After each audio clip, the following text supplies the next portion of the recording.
Hello again, everybody. Welcome to WoR's Going On, the podcast where we cover all the new recent events that happen here in the Forerunner server.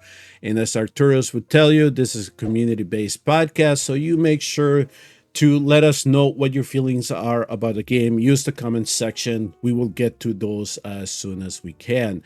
Arcturus is out this weekend, but I was able to line up a guest to join me in today's podcast, and that is Zephyros. Zephyros is one of the top players that is currently in the clan, or the guild MAD, I should say, the top guild in the global server, and has recently been publishing videos about the sense of frustration that top players are currently, sensing with the game, and it's stuff that we have covered here in the podcast previously, especially when the content rolls out to the Forerunner server, and we kind of get those red flags that we tell you about as they're going to be coming into the global server. So, Zephyros, thank you very much for joining me today in today's edition, and go ahead and introduce yourself and tell the people what it is that how do you approach the game as it stands right now.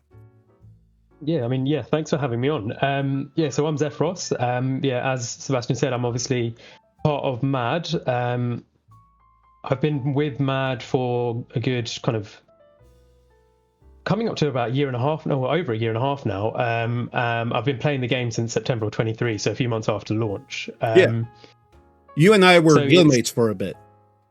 That's it. So it's one of those where I've always thought very highly of the game. It's why we spend so much time on the game. It's why we obviously make content for the great game as well. But more recently, kind of frustrations have started to kick in, not just with myself, but kind of across the board. And it's like you said earlier, right? You've been covering this quite a bit. And I think it's just starting to slowly filter throughout the entire community where people are feeling the frustration. So I just figured, you know what? We need to talk about it. We need to make sure that our voices are heard, because otherwise these frustrations are just going to keep kind of piling on. And we're going to get more and more people who are just walking away from frustration, which is what we don't want. We want the game to be healthy, right?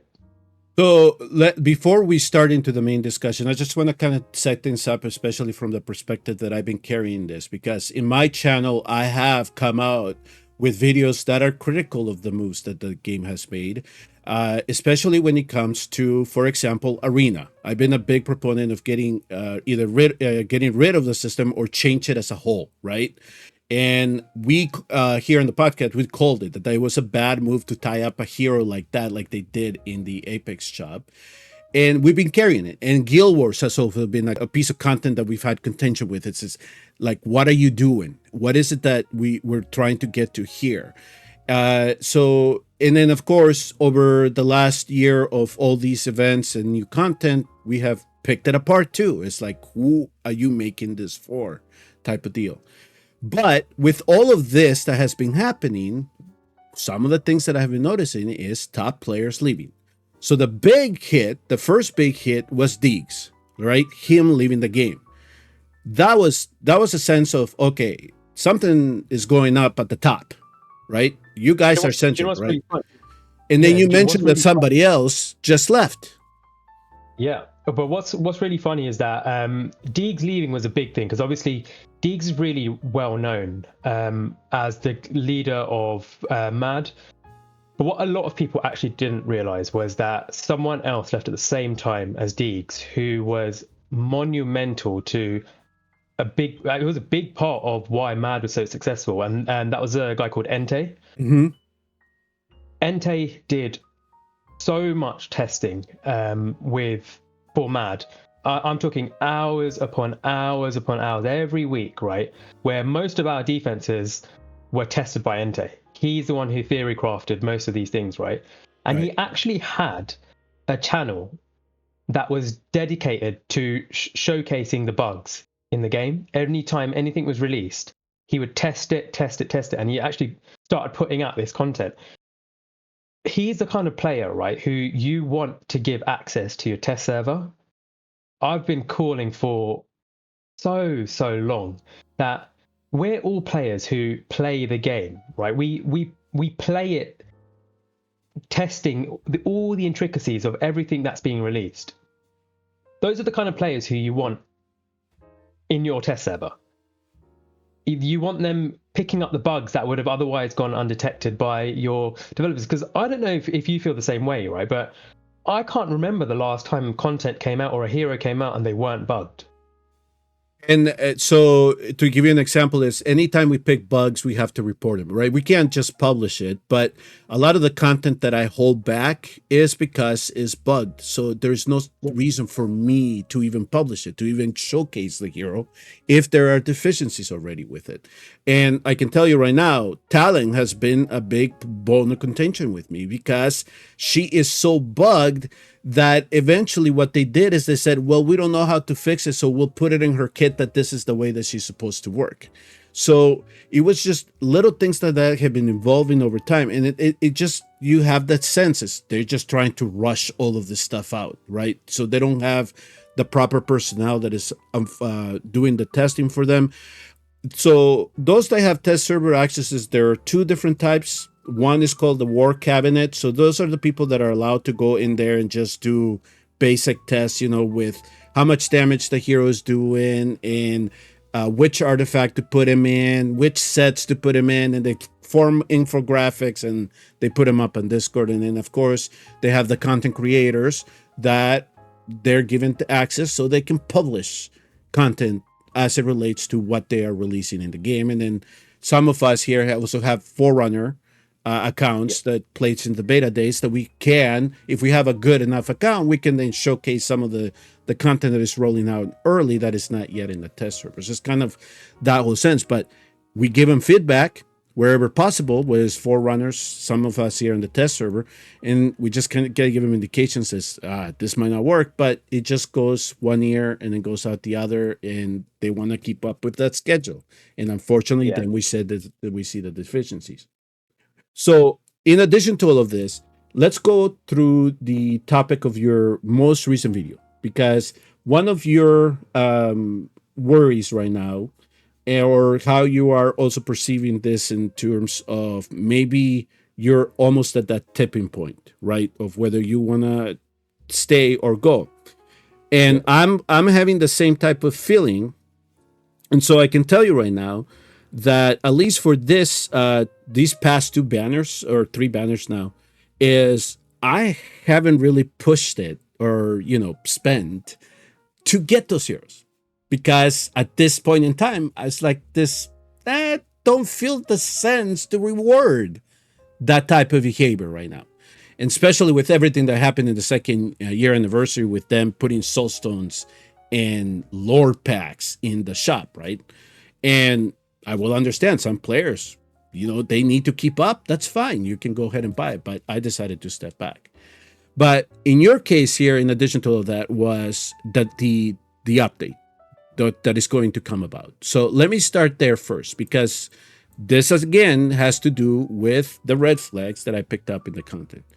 Let me start with the Malrik Halls of Illusions, because you and I had that same feeling originally. It's like, oh, this is cool.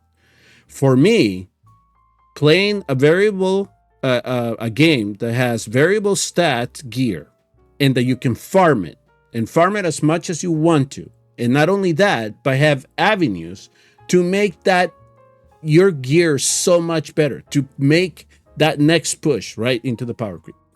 So they introduced this whole Malrik's Halls of Illusions, and they gave us the opportunity to farm keystones. And within those keystones, we then have the opportunity to get the gems, right, to ascend, to augment our gear and our artifacts.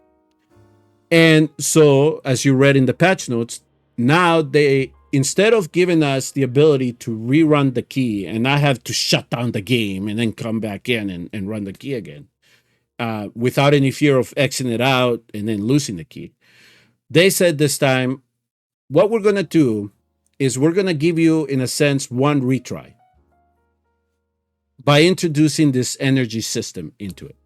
And so I don't know if some of you are going to see here on top, Zephyros, I don't know if you can see it, but you can see here with this keystone, right now I have it listed as 2 energy out of 2. So what's going to happen is I enter into the battlefield, and So we can even do that. I mean, I'm not playing this account too much. So let me activate this thing. So as you can see here, it's going to say, if I activate it, it's going to be 1 energy. So let me see if it placed out. And so let's say I play this thing, and then something goes horribly wrong, and I need to back up, right? So What's crazy? I want to back out, right? So okay, so it's like there's no restart button. I have to come back in.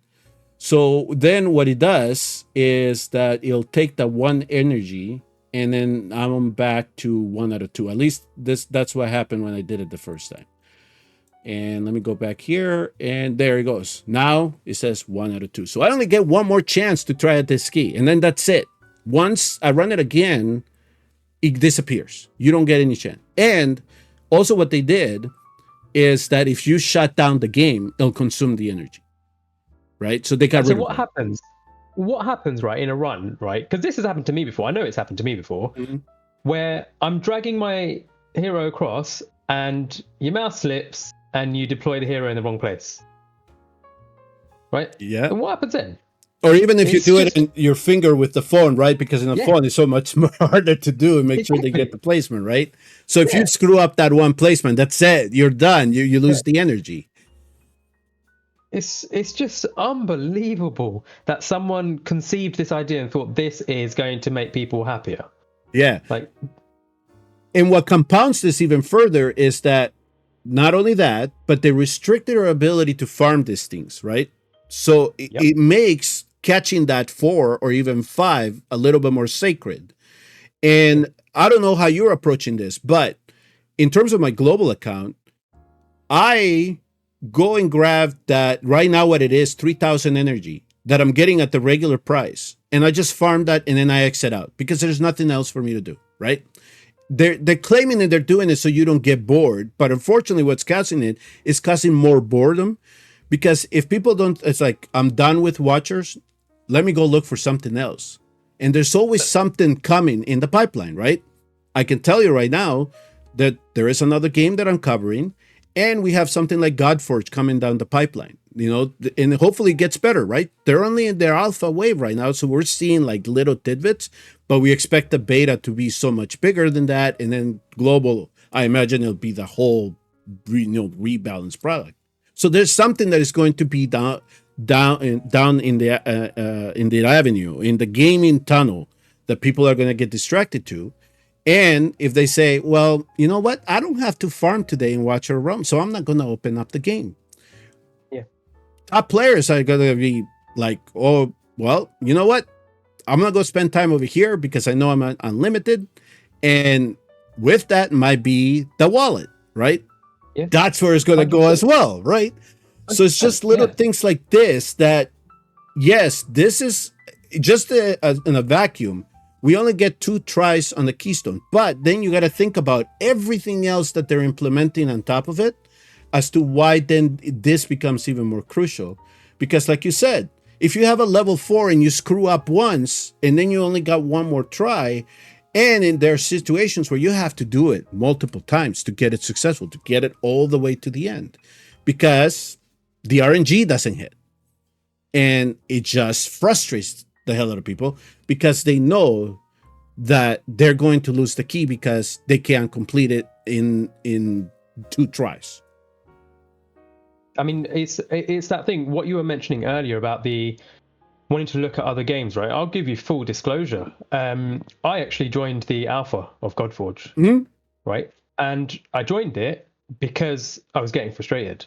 If you had asked me 2 months ago, would I have joined the alpha? My answer would have actually been no, right? So I didn't actually join the first wave. I got the email, but I just didn't join it because my time was being occupied with Watcher of Realms. I didn't want to allocate any more time. Second wave of the alpha came round, and I thought, you know what? I want to try it out now. Yeah, why not? Because exactly, and it was because of the frustration I was feeling, and I know I'm not the only one. I didn't get into mad by playing a small amount. Literally every day since I've been in mad, I have farmed incessantly non-stop farming, right? The last 4 days have been the first time since I started playing this game that I have not farmed.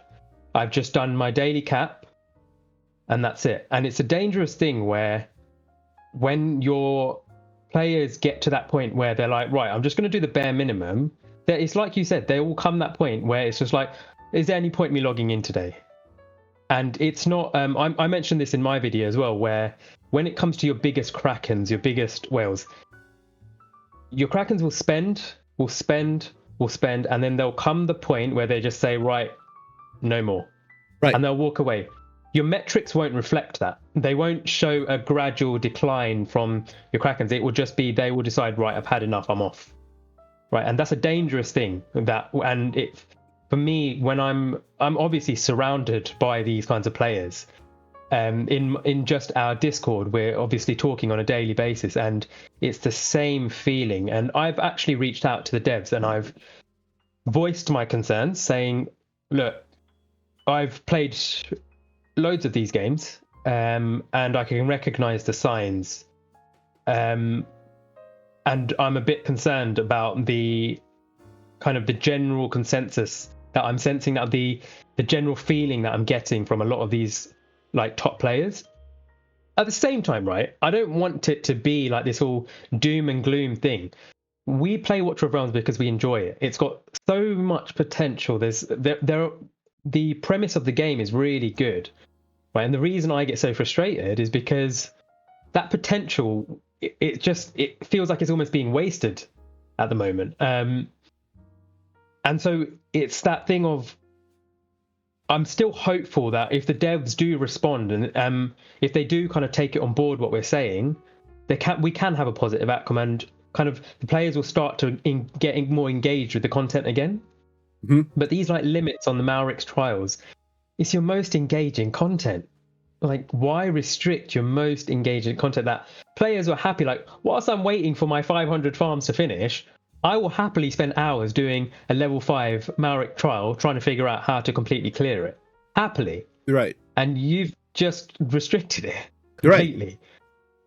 Right. And I know that they're going with the whole hashtag of not your average RPG, and they are getting to, but they're going in the wrong direction, because the sense of most gacha RPGs, especially those that have variable stat gear and have ways for you to augment that gear, they don't give you these walls that you just hit and you can't do for a day or two, right, to improve on that. And all the stamina rollback and all the stuff that they've done is really confusing. So this is what I have been arguing against for the last month. This is, why are you doing this? There's no reason to do this. For top players, you are going to limit their ability to really min-max their account. And for those that are coming in early, mid-game, they are never catching up, especially to the accounts that started doing global launch. They will never catch up because you're limiting their ability to get their artifacts, to get that gear into their account, unless they drastically change the rates, right? It's like somebody on my Discord told me, I don't think I've seen attack percentage Soulbound Arcana piece in my account for a while now. And now, if that person is only limited to that certain amount of energy, they won't, I don't know when they will see one again then. Yeah, exactly. So here is so let's talk from a perspective of being like top players, people, especially with you hanging around people that actually spend in the game. Some of the arguments back that I have gotten, especially when I harped around stamina and soulstones in the shop and stuff like that, is, so you tell me, some people were saying, we don't care what the whales do. Whales are going to whale, right? And in terms of the energy stuff, they came back at me and said, well, to me, it's not a big deal. I have like 120 huge stamina pots, so I'll be fine. But you go, instead of me rehashing what I've said previously, you go ahead and tell them from your perspective, how is that bad for the whole game as a whole? Yeah, so look, there's no denying, right, that the whales and the krakens are what keep the game going. right? When it comes to spending, yes, you're going to get a massive chunk as well who of the community who do microtransactions that all add up as well. But whales contribute a ton to the game, and they also create a sense of competition. What keeps these kind of games going is the end game content, like PvP.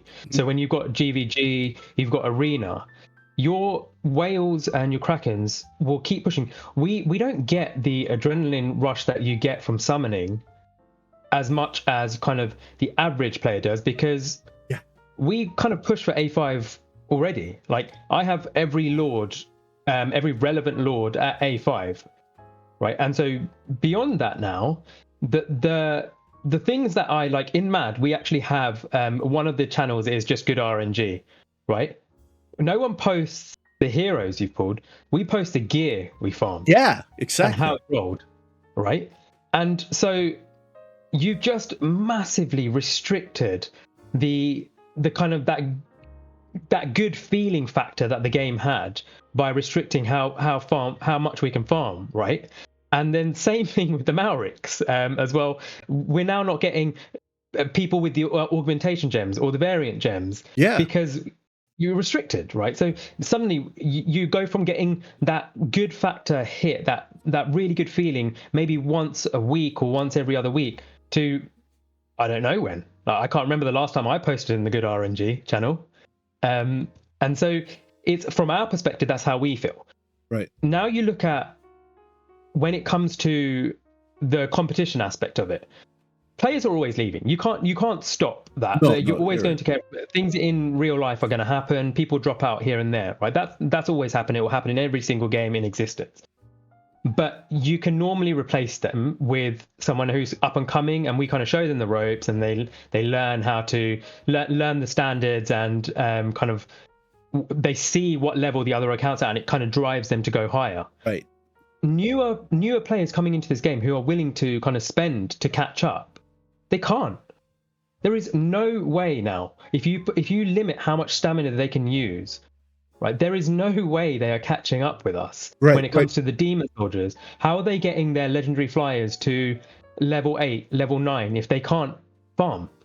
Yeah. Right? They've brought in the void cores, but they've also brought in a ton of extra demon soldiers who you can't farm. So the only way you're raising their levels is with void cores. So you're going to dedicate all of those void cores onto those heroes. Either way, there's an opportunity cost. You're missing out on something, and it's just broadening that gap and making it harder and harder for mid game players to become end game players. And it's that transition where players will get frustrated. If I feel like I'm a mid game player trying to push to end game to catch up with these like elite players, and I feel like I've just stagnated because my ability to farm is restricted, I will burn out, and I will just say, right, I'm not seeing the gains that I was hoping for, and I'm going to find another game. Right.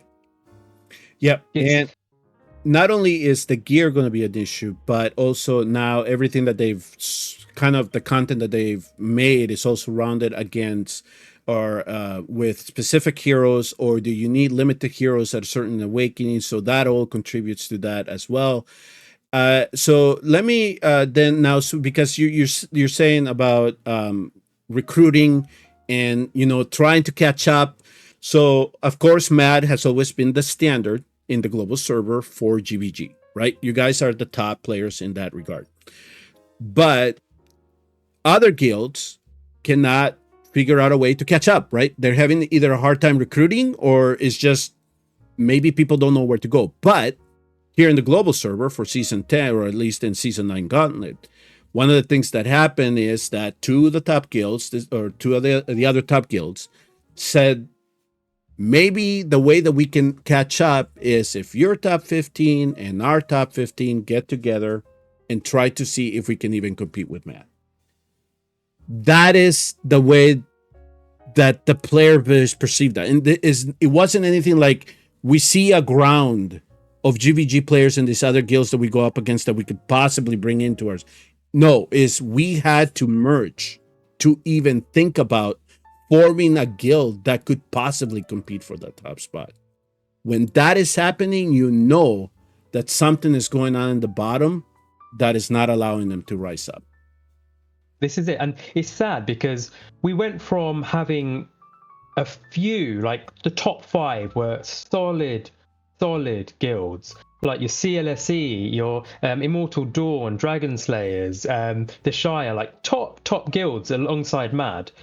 And just one by one, they've just dwindled away, and suddenly we're left with 2 powerhouses.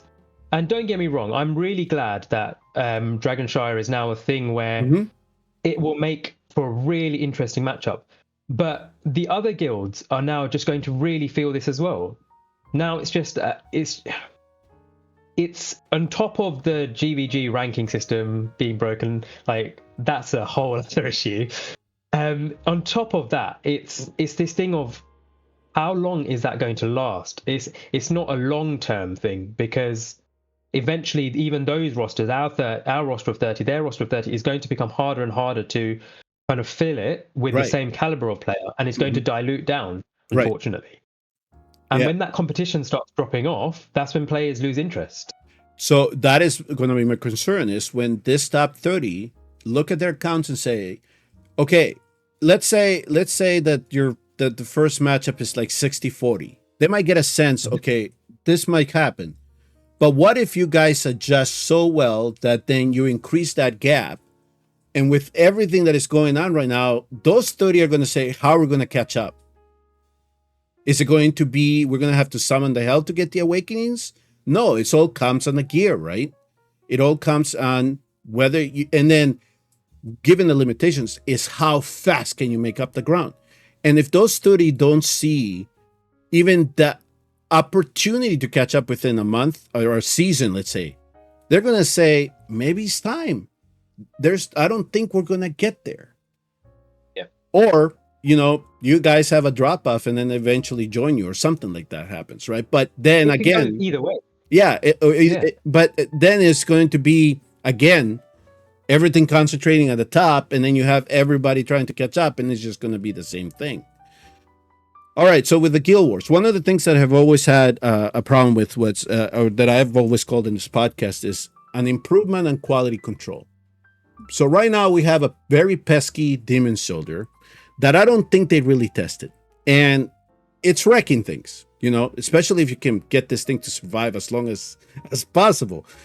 But what is your guys' sense with what you're seeing with these new Demon Soldiers coming in, and what was stated in the devs' insight of some of these players now possibly getting shortcuts to not have to even do regular attacks on towers and keeps? Yeah, I mean, we in Mad, we call that new Demon Soldier the Worm, right? And we all laugh and we all say we're Worm mains. Right. And we've all kind of leveled the Worm up to level 7. And I was just saying it today, right? I was like, it's so weird just hitting auto and just not worrying about anything else now. Like, literally, it will be that I will, at 10 cost, I'm going to drop the abyssal, whatever they are, the units with this that come in the 6 that go really slowly. Then drop the Worm, then drop the spiders afterwards, and then just go make yourself a tea. Because that's it. It's done. I'm literally, we're in Gauntlet, and I've just hit auto 4 times and walked away, come back to the win. It's just, it can't have been tested. That unit cannot have been tested. These aren't kind of against random tanks and things. These are like Valara teams, Ingrid teams with Brokira as the tank.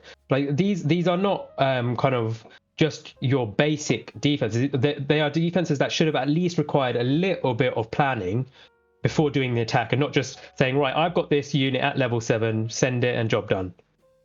It doesn't make sense. We had it with the burners before, where strategy wasn't really needed. You just send the burners and archers and off you go. And now we've got it with the Worm. They nerfed the burners. I mean, they're going to have to nerf the Worm now. Yeah, no question. They're going to have to adjust the stacks, or they're going to have to adjust that healing power that he has, or something has to be. But I can tell you that at least from what we were seeing here, especially in Forerunners, is if we were seeing it at level 3, as to what they were capable of doing. When I saw that, and I saw some of the clips from some of the guildmates that were getting those void cores really quick to get them ascended, and they were just doing horrible things to tanks at level 3.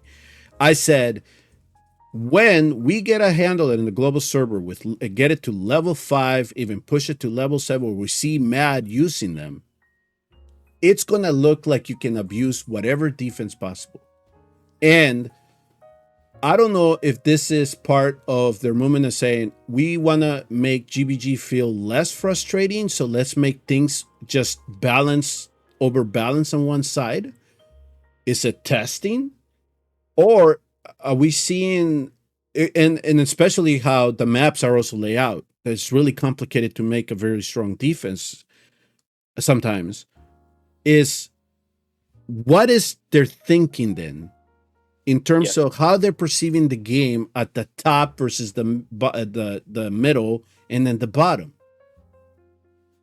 So I'm just trying to drive to what you were saying in your video is, sometimes we don't get a sense that they really know what's going on in their game, especially at the top. And this is it. Like, I feel like there are too many situations where it comes out, and because obviously we play the game so with so much focus and with so much detail, we pay attention to the smaller details. The moment we see this content, or the moment we see the mechanics or the skill set of a new hero or a new demon soldier, we're immediately thinking, how do we maximize this, right? And we look at these things and we kind of think, that is broken. Before we've even placed the unit, we look at it and we think, oh my god, that is going to be completely broken. There is a reason in Mad, the huge majority have the worm. We chose the worm. Yeah. Right? It's before anyone had even kind of really properly tested it. We'd all chosen it, and then we had one person who chose the other one because he wanted to be different, and we've been ripping him for it since. Yeah, now he's just hoping that the RNG hits, right, with the chest, and we know that you can't farm for it. It's horrible. Yeah, exactly. And you can't farm for it. So one of the things that I did early on, especially as I made a WoR's video, one of the things I decided to do was, okay, here's what the Frostborn units can do. You know, they'll freeze the tank, everything will go through it. And then I started thinking to myself, this is going to be a hard sell when everybody knows what Kirby over the worm here is going to be able to do. Everybody will pick the worm. There's no reason to even think about this Guardian, this Frozen Guardian anymore, because of what this worm is doing. So it's bonkers. It did a poor job in terms of not only introducing it to the game, but it just devalued what the Frostborn units, right? Now, somebody in my guild is trying to say, or is trying to show, you know, these chaotic one, or the ones, you know, the new chaotic faction, and these are good too. But everybody's just so tight on Kirby right now that that's all they're thinking about it. And it's unfortunate because what we had sense at the beginning is like new demon soldiers. Maybe this would, you know, shuffle things around in GVG. Now it's like, no, it's just Kirby, dude. Just use Kirby and then you're done. You're easily done for the day. Exactly. This is it. All right. So those were the two major points, at least with Malrik and GVG. Is there anything else that you wanted to kind of discuss here as it pertains to how the game is right now and the level of frustrations that you are sensing? With the whole stamina thing and everything that we just recently covered, is there anything else that I might have missed here? Yeah, I mean, the Malrik's one is the limit of 200. Oh, yeah. That we ended up hitting without being told that the limit was 200. So it's got it in small writing. If you go to the information icon there and then scroll all the way down. Now, I don't know if they hot fixed it. It doesn't actually. Let's see. There used to be a line of text, and I don't know if it was hot fixed. Maybe they took it away. But the energy one was introduced here. If you scroll up one more above Keystone Energy. Oh, there it is, 200. There you go. So okay. They hot fixed it. Yeah. They put that in because that was not there before. You can consume up to 200 keystones per month. Okay. So yeah, okay, but no, this was not in here. This is the first time I'm actually seeing this. But yeah, this was not. So this goes to speak to the same level of, okay, so this is the little tedious stuff behind the scenes they don't tell us about when we found out about Soulstone Pity, right? That's like, whoa, whoa, what else are you not telling us? What else is in the code that you're not telling us? What other restrictions do we have to worry about? Or what other stuff that that, I mean, with this, is it a we guaranteed transmutation gem every so many runs of a keystone level 4? What exactly is going on behind the scenes that we don't know about? And that added another level of frustration, because then people are thinking about, how long has it been since I had a soulstone? Has it been a year? And if it's been a year, when did they put this pity? And then when they said, oh, it's been in there for a while, what's a while? Nobody pushed back on that. Specific, yeah. So I guess that would be another level of frustration that we have. Is like, what else are you hiding? What aren't you talking about? Yeah. Now, one thing that I will say, credit where credit is due. The devs, Sky, who kind of is the liaison with the devs, he has actually reached out to a number of us, and we are kind of starting a conversation just about what we think solutions to these problems would be. Yes. And one of the things that I suggested, I'm not a big fan of this whole destroy the keystones. I'm not either. The reason I don't like it is because from free to play all the way up to your biggest krakens, if you're farming, you have earned that keystone. You've got it as a reward, and so just chucking it in the bin with 0 rewards because of that limit, it just something doesn't feel right with that. And so I said, and other people have mentioned this to me when they reached out with their kind of annoyances and grievances. I said, why don't we do a fusion system? Right. If I can fuse 2 red level 1s to make 1 red level 2, then it doesn't feel like that keystone has been wasted. Right. I'm choosing to upgrade. I'm choosing to lose a couple, but create a slightly better version of it. And then I can fuse 2 red ones to become 2 red level 2s to become a red level 3. And so on and so forth. So 8 red level 1s. Right now, it's frustrating. If I show you now, or if I kind of go through it now, I've actually got 1, 2, 3, 4. I've got 16 red level 1s sitting in my storage. Right. To be farming Gear 24 and to be hitting that many in my current storage, I'm actually sitting at 47 out of 50. 42 of my 47 are level 1 and level 2 keystones. Mm-hmm. It's so frustrating that if you're capping me at 200 trials and it feels like 95% are going to be level 1, level 2, give me a way to upgrade them. Give me a way to make them better quality, a lower quantity, but better quality. And I will happily do that. And it doesn't feel like a waste. You're rewarding your farmers.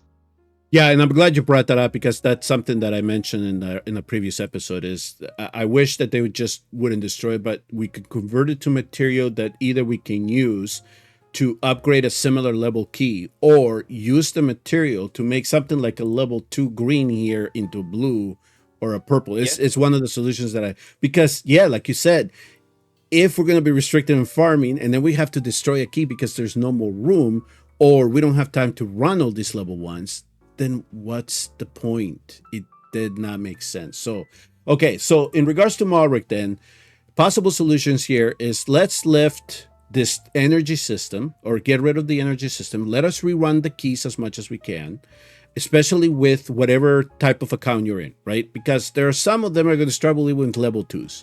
Give them a chance to get there, right? To not only get the rewards from the level 2, but use it so they can keep moving up, right? So don't restrict that. The other one is the 200 limitation. That seems kind of sketchy, right? But why are we again restricting that? It's a variable stat gear farming game. Let us farm, let us upgrade, keep everything going. And stamina, right? That's another one. It's like, why? Why are we doing this? Now it's only, this is going to eventually just change to 10 instead of 30. So I think a lot of people have misunderstood with that, So, right? or what? So 30 to what 10. they're actually doing with that is the limit is still staying at 30, but right now you can click on it and go all the way up to 30. But what was happening was a lot of people weren't realizing that they were being paying a lot more. Okay. So they've said you can do 10 at a time. So you can still do the 30, but in 3 transactions instead of one big one. So phrasing, that was the problem there. So they should have said you can only do 10 fills at a time instead of the 30. Yes. Okay. But we're still, if we wanted to do all of them, we're still paying extra. Yeah. Right? It's ridiculous. Like it's just. And not only that, they also capped us here. This was the big one. This one here, actually, I felt hit me harder. Yeah, that hit me harder too. Yeah. Because we're farm. That's our whole thing about the game, right? It's just if having the ability that when we're doing day-to-day life, that we have the option to come in and have the game running, and then hopefully when we come back, we see nice shiny ancient pieces or keystones that are level 4 or something that is going to allow us to upgrade our account. That's all we're asking for, right? Right. So I think we pretty much covered the basis of your video and some of the frustrations. Hopefully we offer some solutions as well here. We try to keep it civil, but I do appreciate you joining me in to further discuss this, because I didn't want to have a sense that I was on an island type of deal, right? And other players can also see that the top players in the game are also feeling the same squeeze. So I just wanted to bring you in, kind of discuss this. I figured that we were going to have the same points, the same levels of frustrations, and how we're both perceiving as to how this might go in the long run for a lot of players if things don't change. And look, I appreciate you having me on. I think with this kind of stuff, it needs to be talked about. I think it's too easy to just kind of sweep it under the rug and just hope things will be better. But I feel like the more we talk about it, the more the devs will kind of hopefully take things on board. And obviously, with the conversations that we're having with the devs, I will try and keep everybody updated on kind of whether I think there will be improvements going forward and whether it sounds like they are being responsive to suggestions we're making. Bubbly, who's a member of my guild of Mad, he's kind of really putting in a lot of effort trying to get things improved and trying to get our points across to them as well. One of the reasons I've been putting out the videos as well is because I want to give other people the opportunity to kind of comment and say their perspective, because we only understand our perspective. We only know from the kind of end game perspective, but there are so many other valid kind of perspectives as well, from the new players to the early game, mid game, mid late. It's every opinion is so valid and so important to kind of maintaining the success of this game.